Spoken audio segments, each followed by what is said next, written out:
राधा करावचित पल्लव वल्लरी के राधा पदांक विलसन मधुर स्थली के राधा यशो मुखरमात खगावली के राधा विहार विपिने रमता मनो में रस घन मोहन मूर्तिम विचित्र केलि महोत्सवोल्लसितम राधा चरण विलोडित रुचिर शिखंडम हरिं वंदे प्रेमानंदोत्पुलकित गात्रौ विद्युद्धाराधर समकांति श्री राधा कृष्णौ मनसि दधानं वन्देऽहं श्रीहितहरिवंशम्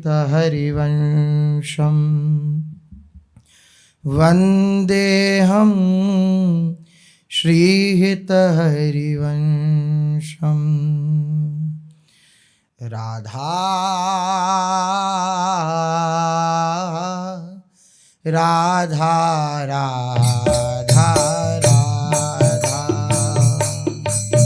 राधा राधा राधा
राधा राधा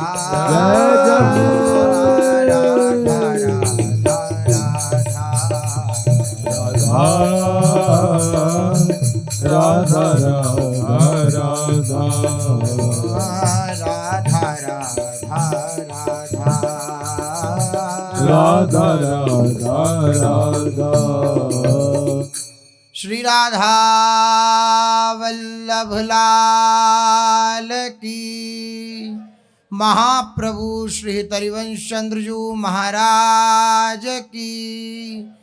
श्री सद्गुरुदेव भगवान की जय। रसघन मोहन मूर्ति ठाकुर श्री राधा वल्लभ लाल जी, अनंतानंत सखियों की प्राण सजीवन मूरी श्री लाडली जी एवं इन युगल स्वरूपों को हृदय में नित्य नवीन रूप से दुलार करने वाले श्री सद्गुरुदेव भगवान के श्री चरणों में दंडवत प्रणाम है। संसार की बड़ी से बड़ी उपलब्धि प्राप्त करने के बाद भी अगर शोक, संताप, क्लेश मिले तो इससे बुरी बात क्या हो सकती है। परिणाम में अगर बड़ी से बड़ी उपलब्धि आपने संसार में प्राप्त करी, खूब मान, खूब यश, खूब वैभव, अगर ये सब प्राप्त किया और आपके जीवन में अशांति ही हाथ लगी तो क्या लाभ हुआ? कुछ लाभ नहीं हुआ। आप अगर संसार के किसी भी कृत्य की तरफ देखें, जो आप कृत्य अपने सुख के लिए करते हैं, जो भी कार्य अपने सुख के लिए करते हैं, अगर खूब विवेक को धारण करके, अब विवेक कैसे धारण हो? बिनु सत्संग विवेक ना हुई।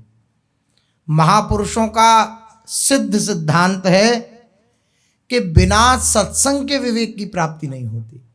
विवेक क्या? सत और असत का ज्ञान, सम्यक ज्ञान। सत्य क्या है और असत्य क्या है, इस बात का पूर्ण रूपेण जब वृत्ति जागृत हो जाए चित्त में, उसी को विवेक कहते हैं।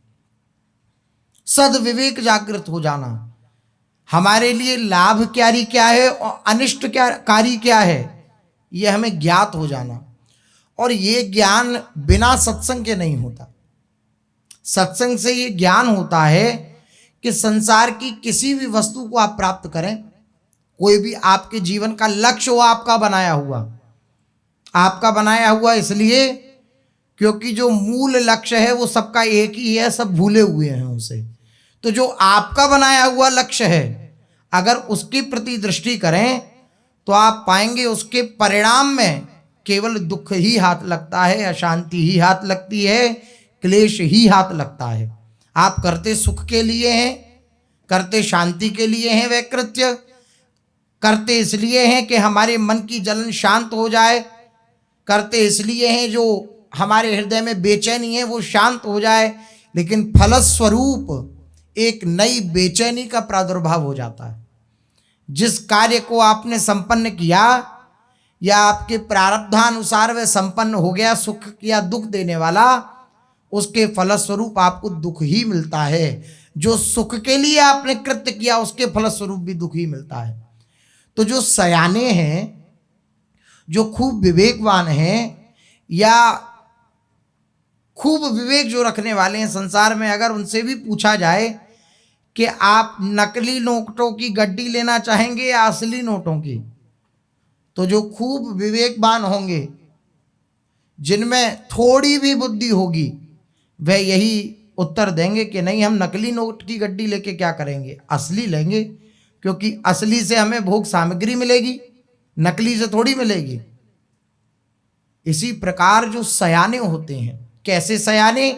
जिनका विवेक जागृत हो गया सत्संग के प्रभाव से, वह ये जान जाते हैं कि ये संसार नकली नोट की गड्डी है। संसार क्या है? नकली धन। इसके द्वारा कभी भी जो आप सुख लेना चाहते हैं वह नहीं प्राप्त होगा। और जो भगवत भजन है वे असली धन है। परम धन राधा नाम आधार, पायो जी मैंने राम रतन धन पायो। महापुरुषों की वाणियों को देखें तो वो कहते हैं, नाम महाधन है अपनो, नहीं दूसरी संपत्ति और कमानी। छोड़ अटारी अटा जग की, हमको कुटिया ब्रज माही बनानी। टूक मिले रसिकों की सदा, अरु पीवन को यमुना जल पानी। हमें औरन की परवाह नहीं, अपनी ठकुरानी श्री राधिका रानी, अपनी ठकुरानी श्री राधिका रानी। उन्होंने ये निश्चय कर लिया सत्संग के प्रभाव से कि असली धन क्या है। अब चूंकि एक भ्रम बैठा हुआ है, क्या भ्रम बैठा हुआ है कि भोगों से सुख मिलता है, ये भ्रम है। सच मानिए, महापुरुषों की कृपा से जैसे आप स्वप्न में कोई सुखद या दुखद वस्तु देख लें, खूब सुख भरी, आप कंगाल हैं लेकिन स्वप्न में देख लें आप बहुत बड़े शासन से को शासित कर रहे हैं और बहुत बड़े राजा महाराजा हैं और बहुत बड़े आपके सामने 56 प्रकार के भोजन धरे हैं, तब आप उन्हें पाते हैं। इस प्रकार की वृत्ति आपने, इस प्रकार का स्वप्न आपने अपने स्वप्न में देखा, ऐसा स्वप्न देखा, या आप खूब बड़े धनवान हैं और स्वप्न में देखा आप कंगाल हो गए, बिल्कुल आपको 1 रुपया भी नहीं मिला, फूटी कौड़ी भी आपके पास नहीं है कि आप एक अन्न का दाना भी खा सकें, तो आप जब जागृत होंगे तब हंसेंगे कि अरे ये स्वप्न था। जो कंगाल होगा वह भी देखेगा कि कहाँ खाने के लाले हैं, और ये देखो स्वप्न में क्या क्या दिख रहा था कि राजा महाराजा बन गया मैं, तो वो जागृत होकर हंसेगा, दुखी भी होगा और हंसेगा भी। ऐसा ही कोई राजा महाराजा कंगाल का दृश्य देख ले तो वह भी दुखी होगा या हंसेगा ही। इसी प्रकार कोई बहुत सच्चाई से भजन में लगकर जब इस मार्ग पर चलता है तो उसे ये अनुभव में आने लगता है कि संसार स्वप्न है, ऐसा अनुभव में आने लगता है। धीरे धीरे सब झूठा प्रतीत होने लगता है। हो सकता है ऐसी अवस्था हो कि भगवान के भजन में भी मन न लगे, लेकिन ऐसी भी अवस्था उसके साथ होगी कि संसार में भी मन नहीं लगता, संसार भी अच्छा नहीं लगता, क्योंकि सत्संग के प्रभाव से ऐसा विवेक जागृत हो गया, ऐसा विवेक मिल गया कि वे तुरंत काट छांट कर देता है। इस सुख को प्राप्त करूंगा तो महापुरुष जनों की वाणी है कि ये तो अंत में दुख देने वाले हैं, जब ये दुख देने वाले हैं तो मुझे सुखी कौन कर सकता है, तो वो उधर भी सुखी नहीं हो पाता, तो सीधे प्रभु के चरणों में बढ़ता चला जाता है। अगर ऐसा विवेक धारण हो जाए सत्संग की कृपा से तो आप प्रत्यक्ष देखेंगे जैसे स्वप्न के भोग असत्य हैं, जैसे स्वप्न का दुख भी असत्य है और सुख भी असत्य है, ऐसे ही संसार का दुख भी असत्य और सुख भी असत्य है। यहां आपको खूब सब अपमानित करते हो और स्वप्न में आपको खूब जयमाला पहनाई जाए, खूब जोर जोर के हार मोटे मोटे पहनाए जाएं, तब आप जागृत होंगे तो आपको लगेगा स्वप्न था। इसी प्रकार आपको अगर इस जागृत अवस्था में, जिसको आप मानते हैं जागृत अवस्था, इस अवस्था में भी अगर घोर अपमान मिल रहा है या घोर सम्मान मिल रहा है, वो दोनों ही असत्य हैं, वो दोनों ही आपके साथी नहीं है। आपके साथी कौन है? जो स्वप्नावस्था को और जागृत अवस्था को दोनों को देख रहा था, वे आपका साथी है, वे आप हैं। उसमें जब स्थित हो जाएंगे तब अनंत अनंत सुख की वर्षा हो जाएगी, क्योंकि उसमें सुख उपजेगा नहीं, वो आनंद सिंधु सहज सुख राशि है, आनंद का सिंधु है वह सहज सुख राशि है। उसमें सुख की कल्पना या आभास नहीं करना है या सुख को उपजाना नहीं है, वो सहज सुख राशि है, उसमें सुख ही सुख है, चाहे आपका स्वरूप हो या आप स्वयं प्रभु हो।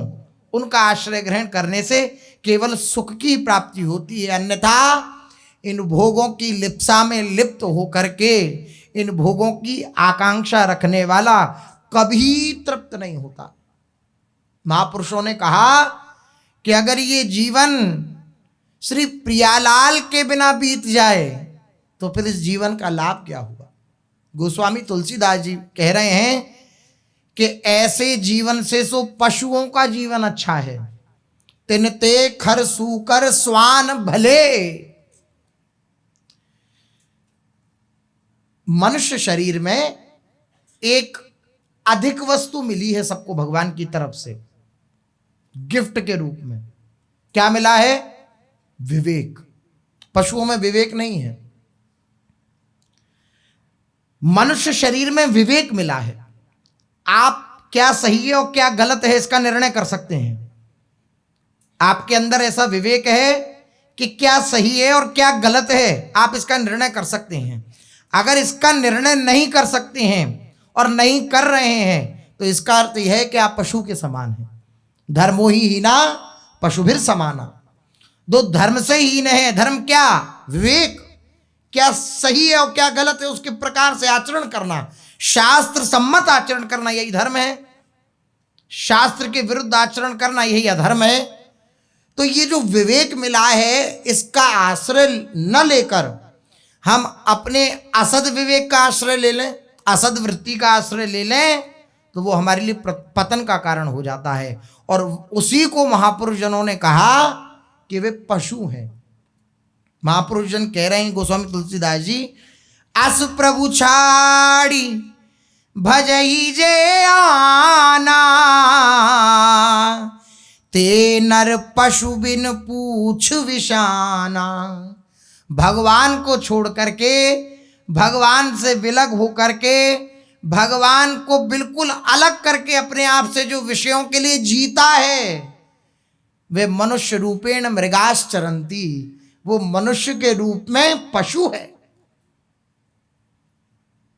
अब किसी को बुरा लग सकता है हमें पशु कह दिया, लेकिन अगर आप खूब एकांत में बैठकर महापुरुषों को अपना मानकर उनके वचनों का स्मरण करेंगे, उनके वचनों को हृदयंगम करेंगे, तो आपको पता लगेगा ये महापुरुष जन कितने दयालु हैं, कितने कृपालु हैं। हमारे विषय में संसार में कोई सोचने वाला नहीं है।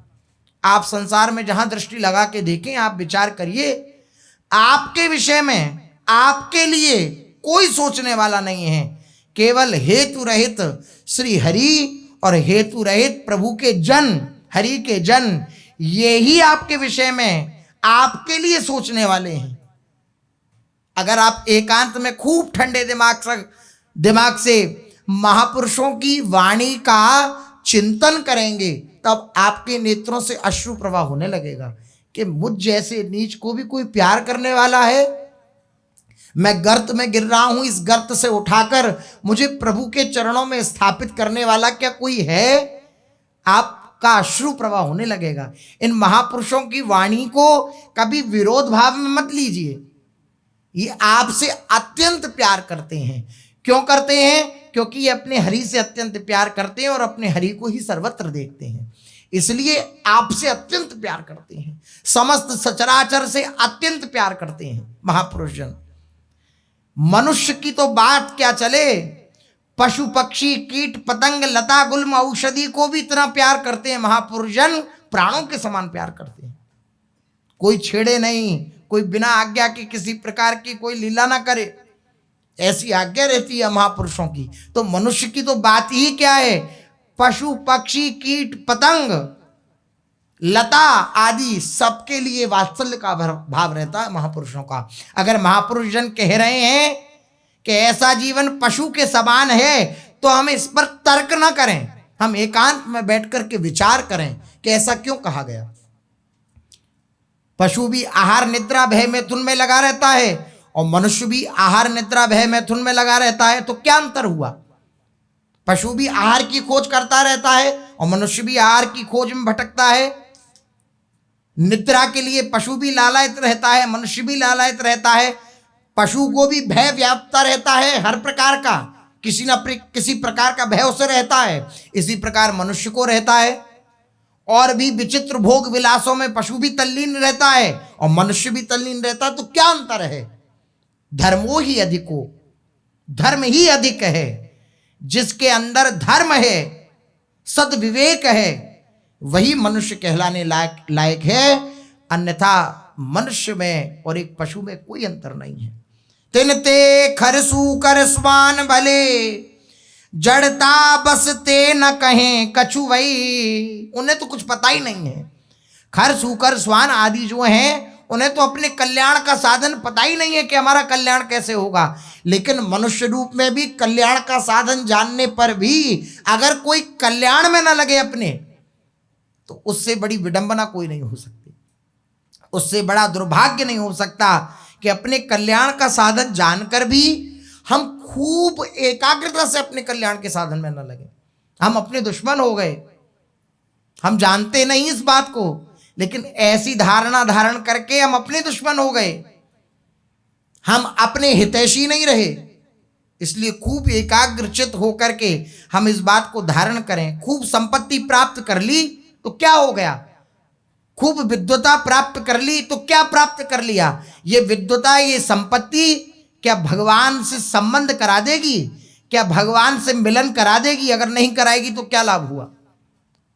श्री गोस्वामी तुलसीदास जी कह रहे हैं, गजबाजी घटा भले भूरी भटा, बनिता सुत भौं तके सब वे, धरनी धनुधाम शरीर भलो, सुरलो कहु चाही है सुखी स्वे, सब फोकट साटक है तुलसी, अपनो न कछु सपनो दिन द्वे, जरी जाऊ सुजीवन जानकी नाथ, जिए जग में तुमरो बिन हुए, जरी जाऊ सो जीवन जानकी नाथ, जिए जग में तुमरो बिन हुए। आह, गोस्वामी जी के अमृतमय वचन हैं, इनको धारण करिए।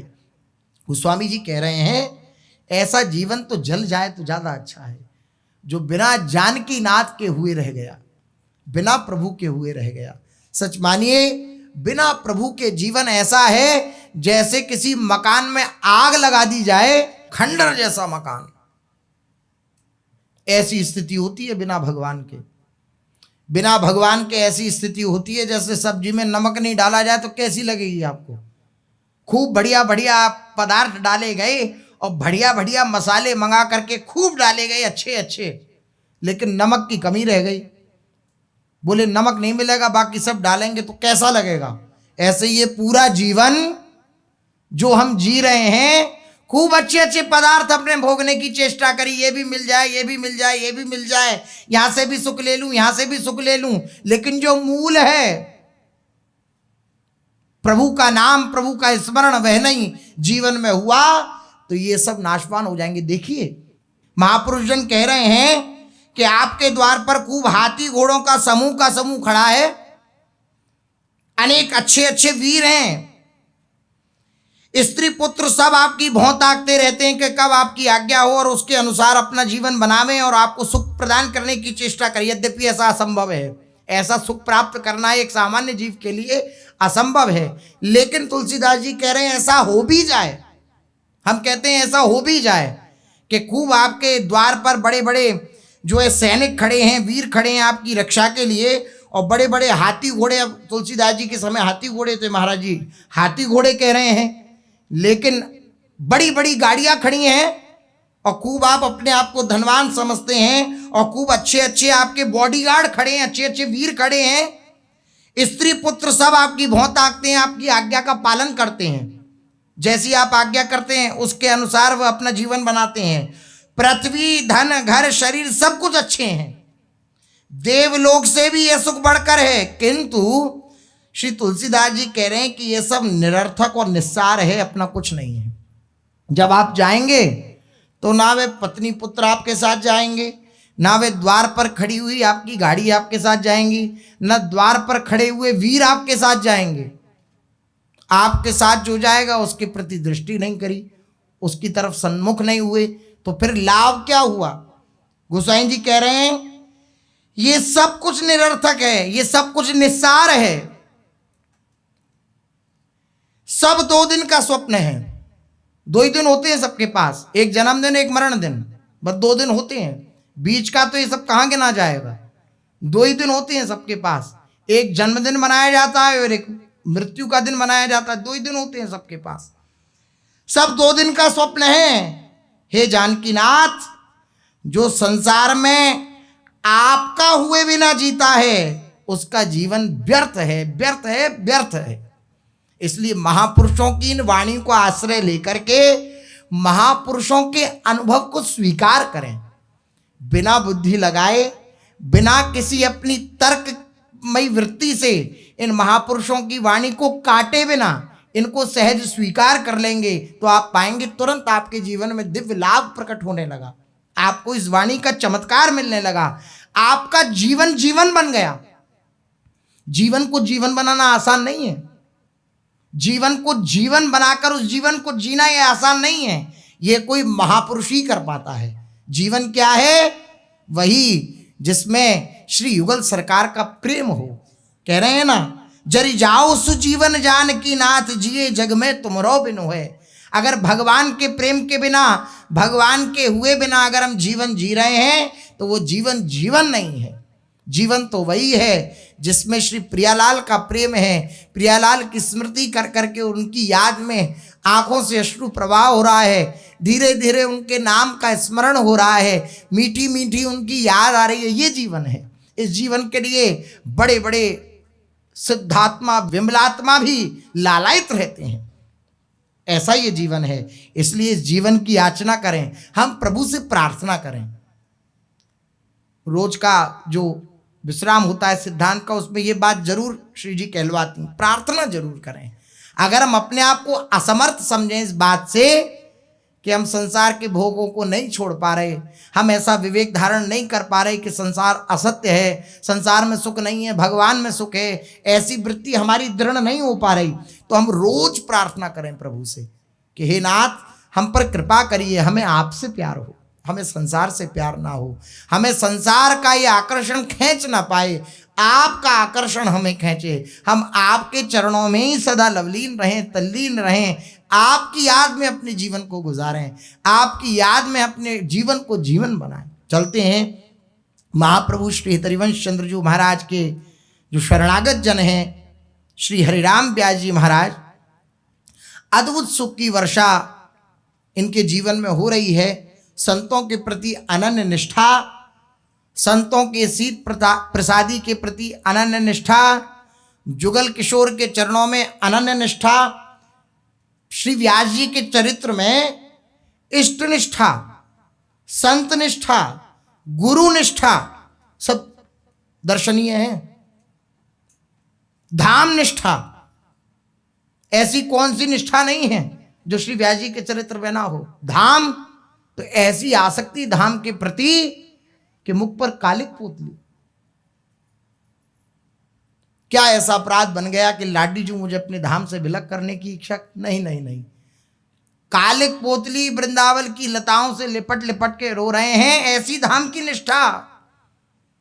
और इष्ट निष्ठा, जुगल किशोर के प्रति ऐसी निष्ठा कि आप चरित्र सुने भी हैं और सुनेंगे। कैसे श्री व्यास जी महाराज जुगल किशोर की दिव्य लीला का दर्शन कर रहे हैं। बड़े बड़े महापुरुष बैठे हैं रास मंडल में। अपने पूर्व में चर्चा सुनी थी इस विषय की। बड़े रास मंडल में रास लीला हो रही है, दिव्य नृत्य हो रहा है। लाडली जी खूब आनंद से नृत्य कर रही हैं और खूब झूमक दे के नृत्य कर रही हैं। ऐसा नृत्य हुआ बिजली सी चकचौंध गई, ऐसा नृत्य हुआ। उस नृत्य में श्री लाडली जी के पैर के ऊपर टूट गए। अब सारे रसिक जन एकदम विकल हो गए कि अब कैसे लाडली जी दिव्य नृत्य कर रही थी, रस में रसाभास हो जाएगा, क्या किया जाए ऐसा।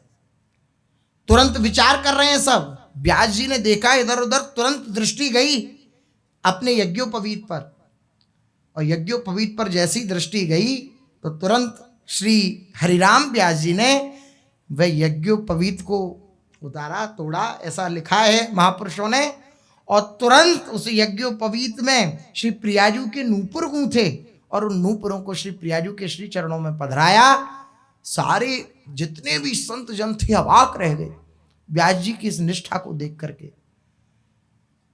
रासलीला का विश्राम हुआ, सारे संत जन मुस्कुरा रहे हैं, लेकिन फिर भी जो प्रश्न करने वाले हैं उनके प्रश्न के उत्तर के लिए महापुरुष जन तो सब सिद्ध परिकर बैठा है, सब सुलझे हुए महापुरुष हैं, लेकिन कोई प्रश्न कर सकता है इसके लिए व्यास जी से पूछा, व्यास जी महाराज यज्ञोपवीत ये आपने तोड़ दिया, ये उचित नहीं है, ऐसा क्यों किया आपने? तो व्यास जी कह रहे हैं, सकल समाज मैं यो कहो आज काम आयो, ढोयो हो जन्मता की बात जी ये आइए। ये तो जन्म भर ढोया मैंने, काम तो ये आज ही आया है। ज्ञान कर्म आदि जब तक प्रेम के दिव्य पुट से संदिग्ध ना हो, स्निग्ध ना हो, तब तक वह योग्य नहीं है। सो सब धर्म कर्म जरि जाओ, जहन राम पद पंकज भाऊ। जोग कुजोग ज्ञान अज्ञानु, जहां नहीं राम प्रेम प्रधानु। जहां प्रभु का प्रेम प्रधान नहीं है, वो योग योग कहलाने योग्य नहीं है, वे ज्ञान ज्ञान कहलाने योग्य नहीं है, वे कर्म कर्म कहलाने योग्य नहीं है। जिस ज्ञान कर्म और योग में प्रभु का प्रेम मिश्रित ना हो, प्रभु के प्रेम से स्निग्ध ना हो, ऐसा योग योग कहलाने योग्य नहीं, ऐसा ज्ञान ज्ञान कहलाने योग्य नहीं, ऐसा कर्म कर्म कहलाने योग्य नहीं। ऐसा श्री हरिराम व्यास जी ने बात कही। कर्म धर्म आदि साधन है और भक्ति फल है, प्रेम फल है। जहां लगी साधन वेद बखानी, सब खर फल हरि भगति भवानी।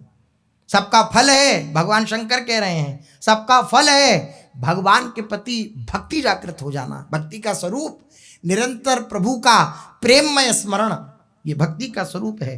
हरिराम व्यास जी ने कहा कि अब तक तो मैं इसको ढोता ही आया,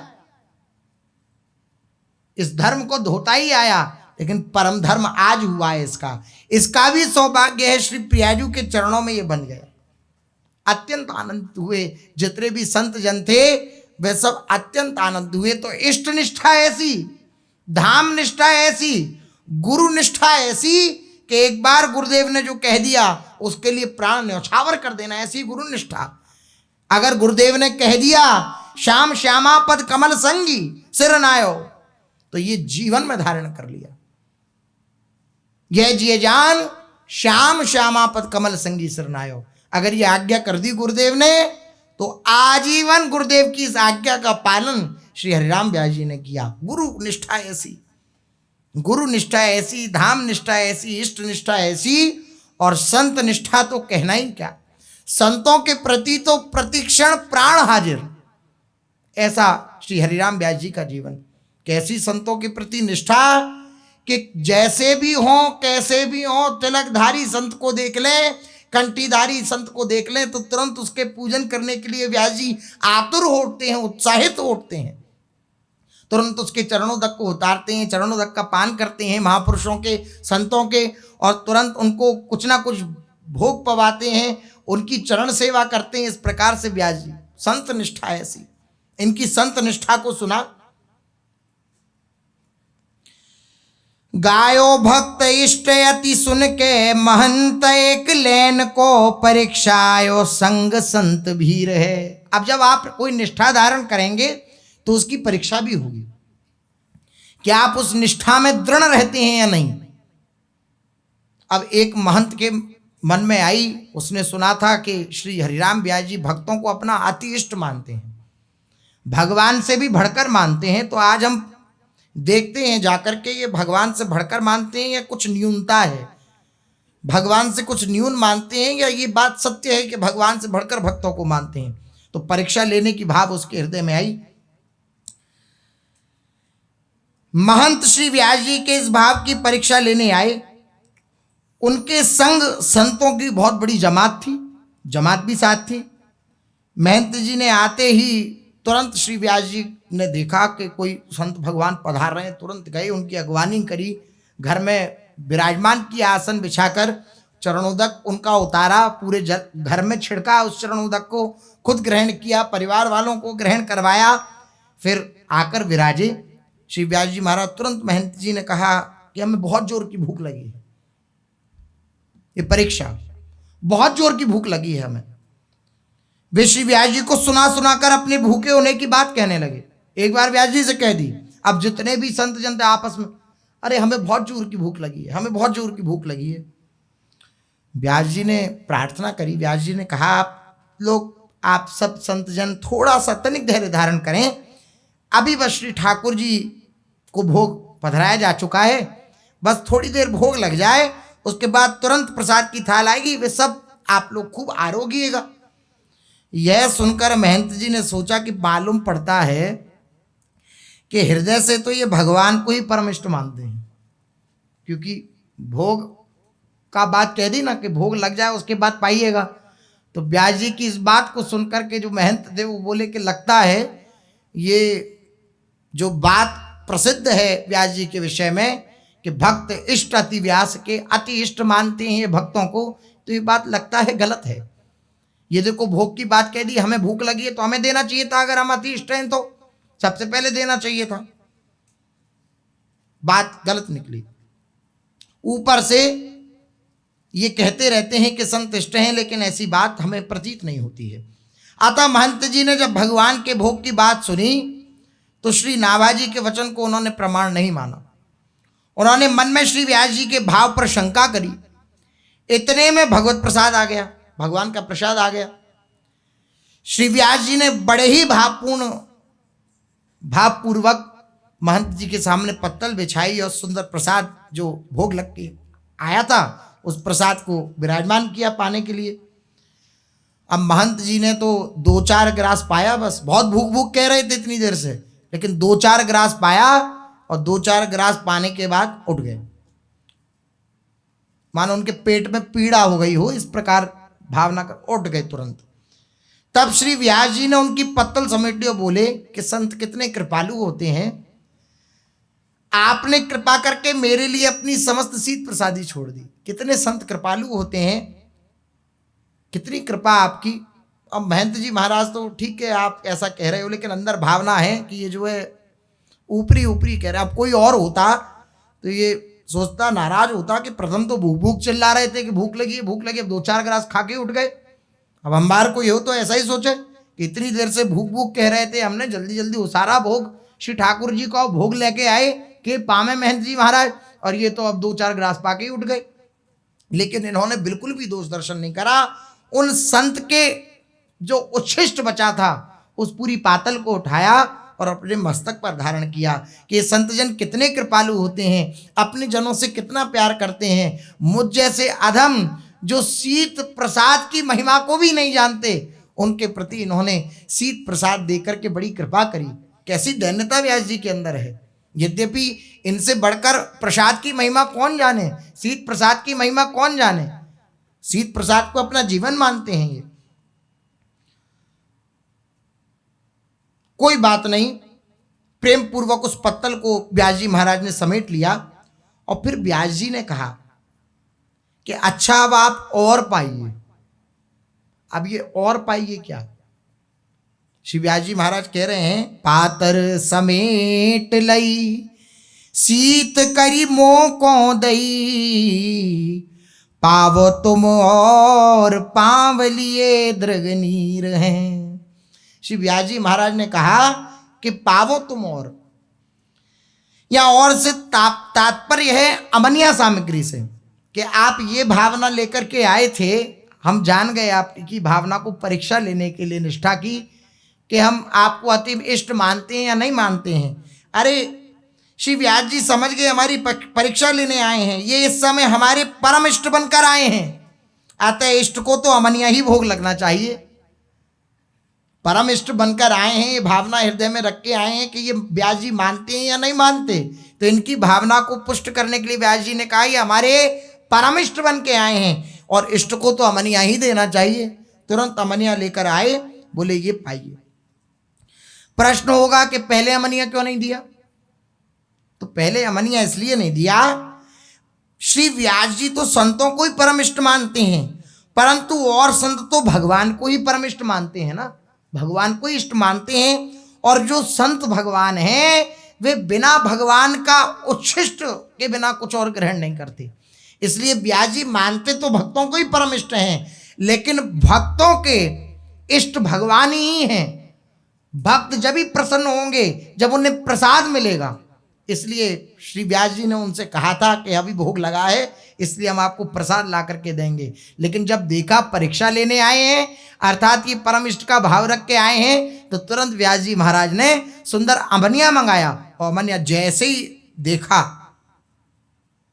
उन महंत जी महाराज ने समझ गए कि व्यास जी मेरे भाव को ताड़ गए, जान गए इसलिए तुरंत उनके चरणों में गिरे और बार बार क्षमा याचना करने लगे। अश्रुओं का प्रवाह होने लगा कि मेरे अपराध को क्षमा करिएगा, मैंने ये गलती करी, मैंने आपके प्रति ये बुद्धि रखी कि आप पता नहीं भक्तों को परमिष्ट मानते या नहीं मानते, लेकिन मैंने आपकी निष्ठा को देख लिया, आप भक्तों को ही परमिष्ट मानते हैं। आप जैसा संत सेवी न भूतो न भविष्यति, आपके जैसा संत सेवी बड़े भाग्य से प्राप्त होता है इस धराधाम को, इसलिए आप परम सौभाग्यशाली हैं। संत ने, उन महंत जी महाराज ने बार बार क्षमा याचना करी।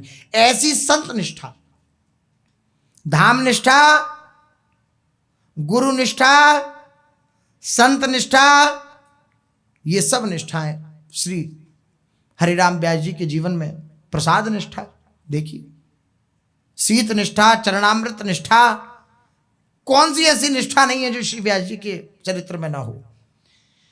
संपूर्ण जीवन परम रस में रहा श्री हरिराम व्यास जी का, संपूर्ण जीवन रस में, क्योंकि रस में प्रभु के शरण में आ गए तो पूरा जीवन रस में। ये सदा सावधान होकर श्री प्रिया प्रीतम की निकुंज महल की सेवा में तत्पर रहते थे। इष्टनिष्ठा, इन्होंने अपनी सेवा का संकेत करा एक पद में। ये जो नव कुंवर चक्र चूड़ा नृपति मणि सावरो राधिका तरुणी मणि पट्टरानी, इस पद की अंतिम लाइन में श्री व्यास जी महाराज कह रहे हैं, पलु न बिछुरत दो जात नहीं तहां को, व्यास महलन लिए पीक दानी। कैसी श्री प्रियालाल के प्रति दिव्य आसक्ति है श्री हरिराम व्यास जी की। वो कह रहे हैं ये लाडली जो हैं, इनका जो ये निकुंज धाम है, ये प्रिया प्रीतम पल न बिछुरत दो, ये एक क्षण के लिए भी विलग नहीं होते हैं, पल भर के लिए भी अलग नहीं होते हैं, और इस निवृत्त निकुंज की लीला में जात नहीं को। पल न बिछुरत दो जात नहीं तहां को, व्यास महलन लिए पीकदानी। श्री हरिवंश महाप्रभु की कृपा से ऐसे निज महल में जहां किसी का प्रवेश नहीं है, उस निज महल में मैं पीकदानी की सेवा करता हूं, पीकदानी लिए खड़ा रहता हूं। ऐसी विशाखा सखी के अवतार हैं श्री हरिराम व्यास जी, व्यास महलन लिए पीकदानी, पीकदानी। अब ये वर्णन श्री हरिराम व्यास जी ने किया तो इस पद का श्रवण एक बार अकबर ने सुना। अकबर ने श्रवण किया कि व्यास महलन लिए पीकदानी। यह सुनकर अकबर के मन में श्री व्यास जी के दर्शन की इच्छा जागृत हुई कि व्यास जी का ऐसे महापुरुष का दर्शन करना चाहिए कि प्रिया प्रीतम के निज महल में पीकदानी की सेवा करते हैं। अकबर के हृदय में बात आई। फिर तो वह समय निकालकर श्री वृंदावन आया और श्री व्यास जी का दर्शन करने के अनंतर इन्हीं के श्री मुख से पुनः वे पद श्रवण किया और फिर सारी रात भगवत चर्चा में बिता दी। सारी रात रस चर्चा हुई, सारी रात भगवत चर्चा हुई अकबर में और श्री हरिराम। अकबर बड़ा संत सेवी था। देखो भक्त नामावली का पाठ होता है तो अकबर का नाम आता है। तानसेन अकबर करमेती मीरा कर्मा बाई, रत्नावती मीर माधो रसखान रीति रसगाई। ये अकबर भक्त हैं, परम भक्त हैं। और स्वामी जी महाराज के दर्शन अकबर को, श्री हरिराम व्यास जी के दर्शन, ऐसे बड़े बड़े रसिकों के दर्शन अकबर को सुलभ हुए भगवान की कृपा से। अब पूरी रात निकुंज लीला की चर्चा हुई, पूरी रात भगवत चर्चा हुई, रस चर्चा हुई श्री हरिराम व्यास जी से अकबर की। श्री व्यास जी भाव विभोर हो, समय का भान भूले हुए निकुंज लीला के गान में मग्न थे। प्रातःकाल होने पर बादशाह ने श्री व्यास जी से पूछा कि आज तो सारी रात आपने पदगान में ही बिता दी, तो आज महलों में पीकदानी लेकर के कौन विराजमान था? अब इसमें दो भाव हैं। श्री व्यास जी महाराज प्रत्यक्ष दर्शन कराएंगे कि हम तो आपसे भगवत चर्चा करते रहे, रस चर्चा करते रहे, तो प्रियालाल के पास पीकदानी लेकर कोई विराजमान नहीं था। और आगे आप देखें आज महलों में पीकदानी किसने ली होगी? अकबर ने ये चर्चा करी। यह सुनते ही श्री व्यास जी को सेवा का ध्यान हुआ और तत्काल सेवा कुंज की ओर भागे और पीछे पीछे बादशाह भी भागा। वहां जाकर देखा तो पीकदानी के अभाव में जहां तहां पान की जो उगार होती है वो उगार जहां तहां बिखरी हुई थी, पृथ्वी पर पड़ी हुई थी। यह देखकर बादशाह बहुत लज्जित हुआ और श्री व्यास जी के चरणों में क्षमा याचना करने लगा कि मेरे से अपराध हुआ, मैंने ये सोचा कि ये ऐसे ही कपोल कल्पित बात है कि व्यास महलन में लिए पीकदानी, ये अपराध बोध हुआ ना क्या वहां कोई। अब इसमें दो भाव हैं। अकबर को दिखाने के लिए ऐसी लीला करी श्री व्यास जी ने कि महलों में पीकदानी लिए, आज हम तुमसे भगवत चर्चा करते रहे तो महलों में कोई पीकदानी लिए नहीं था, तो प्रियालाल ने उगार वह सेवा कुंज की दिव्य भूमि पर ही गिरा दिया। लेकिन जो रहस्य है वो यह है कि महापुरुष जन बाहर से भले ही देखें, आपके सामने पदगान कर रहे हैं या भगवत चर्चा कर रहे हैं या कोई और चर्चा कर रहे हैं, लेकिन वो अपने स्वरूप से प्रियालाल की नित्य सेवा में प्रतिक्षण विराजमान रहते हैं, प्रतिक्षण विराजमान रहते हैं। छिन छिन बिहरत संग, छिन छिन निरकत प्रेम भरी, छिंजस कहता भंग, यह जो कृपा हरिवंश की। छिन छिन उन्हें निरख रहे हैं और छिन छिन उनके साथ बिहरण कर रहे हैं, और छिन छिन बिहरत संग बिहरण कर रहे हैं साथ में, और छिंजस कहता भंग, अभंग अर्थात बिना भंग हुए, बिना रुकावट के उनके जस का भी वर्णन कर रहे हैं। छिन छिन बिहरत संग, बिहरण भी कर रहे हैं साथ में, उनकी सेवा में सदा तत्पर भी हैं, और छिंजस कहता भंग, उनके जस का भी गान कर रहे हैं, जो कृपा हरिवंश की। तो ऐसा नहीं है, ये व्यास जी महाराज ने लीला करी अकबर की निष्ठा को पुष्ट करने के लिए कि आज व्यास जी महाराज पूरी रात्रि भगवत चर्चा करते रहे, भगवान की दिव्य लीलाओं का गायन करते रहे, निकुंज लीला का गायन। अच्छा, निकुंज लीला का गायन कर रहे थे तो कहाँ थे आप? जिस विषय का चिंतन करेंगे आपकी स्थिति भी तो वहीं होगी। अब महापुरुष जिन लीलाओं का गायन करते हैं उनकी स्थिति वहीं होती है। तो जब ऐसा लिखा है कि व्यास जी महाराज भाव विभोर हो समय का भान भूलकर निकुंज लीला के गान में मग्न रहे, तो थे कहाँ? वहीं तो थे। तो फिर पीकदानी की सेवा, लेकिन अकबर की निष्ठा पुष्ट करने के लिए दिखाया कि हम भगवत चर्चा करते रहे तो देखो पीकदानी नहीं थी, तो श्री प्रियालाल ऐसा उगार कर दिया। अन्यथा प्रतिक्षण जिस समय वो आपके सामने हंस रहे हैं महापुरुष, जिस समय आपके सामने वार्ता कर रहे हैं, उस समय अपने स्वरूप से प्रियालाल के समीप निरंतर विराजमान है। सखियों की अवस्था है, वो प्रियालाल के बिना एक क्षण भी विलग नहीं रह सकती। रही न सकत पल पलकन अंतर, जैसे जलते मीन होनज सखियन की बलिहारी। सखियों की बलिहारी है, ये एक क्षण के लिए भी विलग नहीं रह सकती अपनी स्वामिनी से। इसलिए ये भावना ना हो कि व्यास जी महाराज ये क्या लीला कर रहे हैं, प्रतिक्षण विराजमान हैं श्री व्यास जी महाराज अपने सखी स्वरूप से। अब ऐसा थोड़ी है विशाखा जी ने अवतार लिया श्री हरिराम व्यास जी के रूप में, तो अब वहां पर विशाखा जी विराजमान ही नहीं है निकुंज में, नहीं, ऐसा नहीं है। अब हितसजनी जो आई हरिवंश महाप्रभु जी के रूप में, तो अब वहां पर अपनी सखी स्वरूप से विराजमान, ऐसा नहीं है। प्रतिक्षण प्रियालाल की दिव्य सेवा में विराजमान है, लेकिन अपने अंश स्वरूप से आकर के इस धराधाम को पवित्र करते हैं ये महापुरुष जन। ये अकबर की निष्ठा को पुष्ट करने के लिए श्री हरिराम व्यास जी ने ऐसी लीला करी। अकबर बड़ा लज्जित हुआ ये देख करके, और तुरंत चरणों में पड़ा, क्षमा याचना करी, और व्यास जी के चरणों में लाखों रुपए भेंट करी। लेकिन व्यास जी ने उस समय पद गाया, मैदा मिश्री मुहरे मेरे, श्री वृंदावन की धूरी, जहां राधा रानी मोहन राजा, राज रयो भरिपूर, कनक कलश करुआ महमूदी, खासा ब्रज कमरनी चूरी, व्यास हित हरिवंश बताई, अपनी जीवन मूरी, श्री वृंदावन की धूरी। जैसे ही अनेक प्रकार के धन अकबर ने सामने प्रदर्शित करे कि आप इन्हें ग्रहण करें, निवेदन किए, हरिराम व्यास जी ने उन्हें ग्रहण नहीं करा और बताया हमारी जीवन मूरी तो वृंदावन की रज है, रज के प्रति निष्ठा। ऐसी कौन सी निष्ठा है जो व्यास जी के जीवन में ना हो? रज के प्रति निष्ठा कैसी? किसी भी पदार्थ को स्वीकार नहीं करा बादशाह के, और कहा कि सारे जितने भी पदार्थ हैं संसार के, ये हमारे योग्य नहीं है, हमारे लिए तो मोहरें आदि जो कुछ है ये वृंदावन की धूरी है। हम श्री राधा रानी और जो ये मोहन राजा, ऐसा जो राधा मोहन जी जिस महल के स्वामी हैं वहाँ की दासी हैं, हमें और किसी की आवश्यकता नहीं है और किसी वस्तु की आवश्यकता नहीं है। बादशाह ने इनके न चाहने पर भी सेवा विस्तार के लिए बहुत सी भूमि अपनी तरफ से भेंट कर दी। श्री व्यास जी बड़े विनोदी संत थे। इनके विनोद का एक प्रसंग है संत संपुट में चिरैया, जो पीछे अपने लोगों ने श्रवण किया। संपुट में चिरैया जो रख कर और व्यास जी ने भेज दिया, कल ही श्रवण किया। एक प्रसंग आता है, एक बार श्रावण के महीने में श्री गोपाल भट्ट जी के ठाकुर का दर्शन करने के लिए गए। श्री हरिराम व्यास जी, झूला पड़ा हुआ था। श्री वृंदावन के सभी रसिक संत वहां उपस्थित थे, झूले के पद गाए जा रहे थे।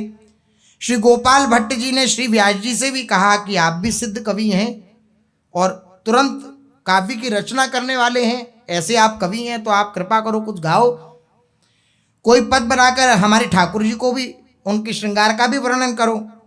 तब व्यास जी ने पद गाया, झूले मेरे गंडकी नंदन। गंडकी नदी में प्राप्त होते हैं शालिग्राम जी, और शालिग्राम जी विराजमान हैं श्री गोपाल भट्ट के ठाकुर जी। तो झूले मेरे गंडकी नंदन, मानव भटा कढ़ी में बोरे अंग लगाए चंदन। विनोद में कह रहे हैं, अब चंदन लेप रखा था शालिग्राम जी ने, ऐसे आपके ठाकुर जी का दिव्य श्रृंगार है विनोद भाव में। हाथ न पाँव नयन नहीं नासा, ध्यान करत कछु होए अनंदन। जालंधर अरु वृंदा वल्लभ गावे, व्यास कहा कही छंदन। श्री व्यास जी महाराज ने दिव्य श्रृंगार का वर्णन किया विनोद भाव में। इनके इस विनोदपूर्ण श्रृंगार वर्णन को सुनकर सब समाज हंस पड़ा। और ऐसे आपके अनेकों चमत्कारपूर्ण दिव्य लीलाएं हैं। ऐसी श्री हरिराम व्यास जी महाराज दिव्य लीलाएं श्री वृंदावन के वासियों को भी दर्शन करा रहे हैं, और स्वयं भी उन दिव्य निष्ठाओं से युक्त लीलाओं को, ऐसी निष्ठा से युक्त लीलाएं हैं कि जो उन लीलाओं का श्रवण करे, जो श्री हरिराम व्यास जी के चरित्र का श्रवण करे, उसके अंदर समस्त निष्ठाएं जागृत हो सकती हैं। ऐसा श्री हरिराम व्यास जी का दिव्य चरित्र है। इनकी दिव्य लीलाओं की शेष चर्चा आगे। श्री राधा वल्लभ लाल की